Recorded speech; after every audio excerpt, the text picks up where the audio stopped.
Hello guys, in this video I'm going to show you where to find games in the Beep application.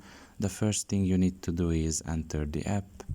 Once you're done with that, you should just look at the bottom of your right corner and there you will see the more option. Press on it.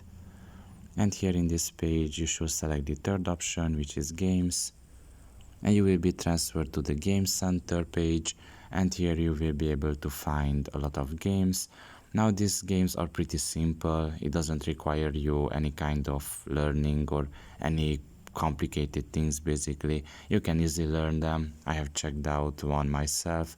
It was the parkour rooftop. You can just jump from one building to another.